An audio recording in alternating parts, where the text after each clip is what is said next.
আসসালামু আলাইকুম, আনায়াস মম কিচেন। আজকে আমি আপনাদের সাথে যে রেসিপিটা শেয়ার করব সেটা হলো করলা ভাজি। আমরা সবাই করলা ভাজি করতে পারি, কিন্তু করলা ভাজিতে কিন্তু আসলে অনেকে বলে যে আমারটা তিতা হয়ে যায়, অনেকে বলে আমার করলা ভাজি সবুজ থাকে না। তো আজকে আমি আপনাদের সাথে সমস্ত টিপস থেকে শুরু করে সব কিছু এ টু জেড দেখাবো। তো ভিডিওটা ভালো লাগলে অবশ্যই লাইক করবেন আর চ্যানেলটা সাবস্ক্রাইব করবেন। আমি এখানে আলু নিয়েছি, মাঝারি সাইজের দুইটা আলু এভাবে কুচি করে নিয়েছি। আমি করলাতে এটা দিব, আপনারা চাইলে নাও দিতে পারেন। আমি আলুটা পছন্দ করি তাই দিয়েছি। চুলায় একটা কড়াই বসিয়ে দিলাম আর কড়াইতে আমি পর্যাপ্ত পরিমাণে তেল দিয়ে দিব। একটু বেশি পরিমাণে দিব, কারণ করলা ভাজিতে তেলটা একটু বেশি দিতে হয়, কারণ এটা শুধু তেলের উপরে রান্নাটা হবে, কোনো পানি দেওয়া যাবে না। পানি দিলে করলাটা তিতা হয়ে যাবে। এ পর্যায়ে দিব দুইটা কাঁচামরিচ ফালি করে নিয়েছি আর হাফ কাপ পেঁয়াজ কুচি। ঝালটা আপনাদের প্রয়োজন অনুযায়ী দিতে পারেন, আমি ঝাল একটু কম খাই তাই মরিচটা কম দিয়েছি। এবার পেঁয়াজটা আমি কিছুক্ষণ একটু ভেজে নিব, হালকা একটু সফট হয়ে যাওয়া পর্যন্ত।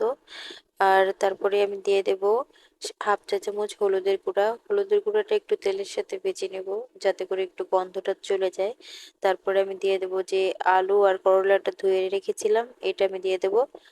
আর একটা কথা, করলা কিন্তু যখন রান্না করবেন সাথে সাথে ধুয়ে সাথে সাথেই এটা রান্নাতে বসিয়ে দিবেন। ধুয়ে কখনো রেখে দিবেন না, তাহলে করলা তিতা হয়ে যায়। তো এবার আমি এটা ভালোভাবে তেলের সাথে মিশিয়ে নিব। আর করলাটা কিন্তু কখনোই ঢাকনা দেওয়া যায় না, ঢাকনা দিবেন না, ঢাকনা দিলে করলা তিতে হয়ে যাবে এবং কালারও চেঞ্জ হয়ে যাবে। তাই করলাটা সম্পূর্ণ রান্নাটা কিন্তু আমরা ঢাকনা ছাড়াই রান্না করব। আর মাঝে মাঝে শুধু নাড়ার উপরে থাকবো। এই পর্যায়ে নাড়তে নাড়তেই এক পর্যায়ে আমাদের রান্নাটা হয়ে যাবে। 5 সেকেন্ড অপেক্ষা করার পর আমি আবার নেড়ে দিচ্ছি। এভাবে করে 5 সেকেন্ড অপেক্ষা করবেন, আবার নাড়বেন, এভাবে করে এই রান্নাটা পুরো কমপ্লিট করবেন। তো আমি 5 মিনিট 5 সেকেন্ড পর পর বারবার নেড়ে দিচ্ছি। আর করলাটা কিন্তু কোথাও একসাথে জমিয়েও রাখা যাবে না, কড়াইতে একটা ছড়িয়ে দিতে হবে, পুরো কড়াইয়ের চারিদিকে ছড়িয়ে দিতে হবে। আর কখনোই চুলার আঁচ কিন্তু লোতে রাখা যাবে না, তাহলে এটাতে পানি ছেড়ে দেবে এবং করলাটা লাল হয়ে যাবে। তো এবার আমি লবণ দিয়ে দিলাম। আগে কিন্তু আমি লবণ দেইনি, কারণ এই পর্যায়ে লবণটা দিতে হবে। প্রথমে লবণ দিলেও করলা থেকে পানি ছেড়ে দেবে এবং করলাটা তিতা হয়ে যাবে। তো কয়েক মিনিট ভাজার পরে তারপরে কিন্তু লবণটা দিতে হবে।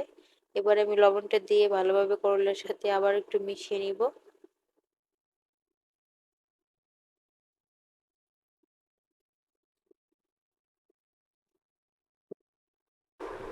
দেখুন, আমি কিন্তু একটু পর পর এভাবে নাড়ার উপরে থাকছি, তাই আমার নিচেও কিন্তু লেগে যায়নি এবং রান্নাটা পুরো শেষের দিকে প্রায় 7 মিনিটের মতো সময় লেগেছে। আমার 7 মিনিটের মধ্যে রান্নাটা হয়ে গেছে। এই পর্যায়ে কিন্তু আমার করলাটা ভালোভাবে সিদ্ধ হয়ে গেছে এবং আলুটাও। আশা করি ভিডিওটা ভালো লাগছে, আর ভিডিওটা ভালো লাগলে অবশ্যই লাইক দিবেন আর চ্যানেলটা সাবস্ক্রাইব করবেন। যাদের মাংস খেতে খেতে মুখের রুচি চলে গেছে তাদের জন্য।